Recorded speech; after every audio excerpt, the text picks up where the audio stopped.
Just to refresh your memory, since it has been about a month, on January 18th, we met to discuss key pressing issues, where you had pride in the county's accomplishments, and there was generally consensus that there was an outstanding achievement in our collaboration and partnership in responding to and delivering services during COVID-19, really grounded in strong collaboration and local partnerships that stood out statewide.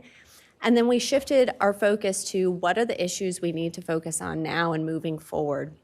And the board emphasized a few key items. One, affordability of living in Pinellas County and how we address that and make sure that that's a priority for us moving forward. Regional transportation issues and how we bring to bear progress in that area. Related to that, road technology and sewer and water infrastructure as a key focus.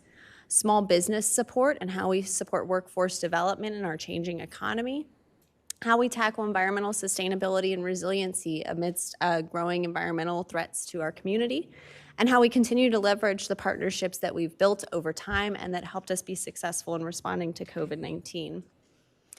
So we also talked about and refreshed ourselves on the strategic plan framework that we first presented to you in January of 2020. And here you can see that this is where we would really bring focus to those goals and issues that you had mentioned. So this example we're showing here today is updated from the one that we looked at on January 18th with a focus on infrastructure, which was a key issue that you all had identified. Here you can see that in 2022, as we discussed, this year we're working on clarifying the key intended outcomes.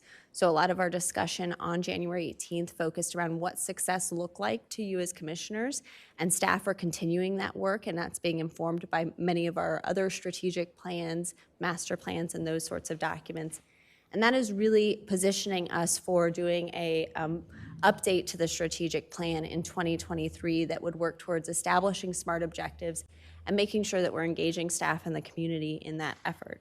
But this really is showing you kind of the framework, how we're going to take each one of the program areas or areas that you've emphasized and then measure how we're doing with making progress on each area. And that'll come back then in the quarterly updates that we'll provide to you that then we can talk about each one. I promise I didn't set him up to say that, but next slide is our quarterly update. So the framework is how we bring focus to those goals that are most important. And the quarterly updates is where it will bring visibility so that you can make sure that there's accountability over time, that we're delivering on our commitments and that we're achieving on those key goals. So here you can see an example of an area of the quarterly update. We're focused on our strategy related to infrastructure. So this is a sample. You'll be seeing the next of these, I believe in the April timeframe, as an update to what you saw prior to your January strategic planning workshop.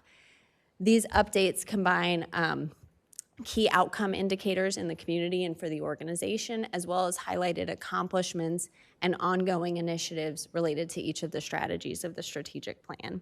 This will be a way for us to talk with you about some of those key outcomes as staff do their work over the coming year.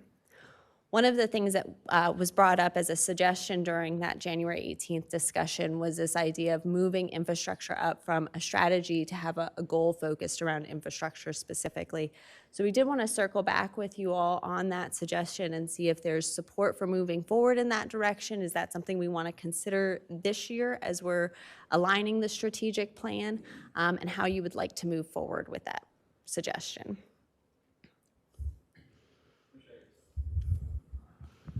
Yeah, thank you. I think the reason I wanted to separate it out was regards our Penny for Pinellas, the funding that we do there for capital. It focuses on the resiliency issues. It refocuses on our enterprise funds that need, whether it's water, sewer, any utility, any transportation issue that goes around. It interacts with partners in a deep way. With our state partners, local partners, regional issues. And when we made the #1 project, State Road 60 and I-275, a couple of years ago. And so I think it really just needs to separate itself out and be on its own. It's not any different than the other three, but it brings it to the surface, I think, on an issue that is so critically important. And it goes through all of these different groups, but I think it isolates it, and it allows not only us to look at it that way, but also our residents who are looking at our strategic planning going, oh, that's an area that speaks to me, and that's about infrastructure, and that's about what are the key things that we do. They're embedded here in other things, but I think it separates out, and I think it would sit well in terms of having a fourth pillar. That's just my opinion, so.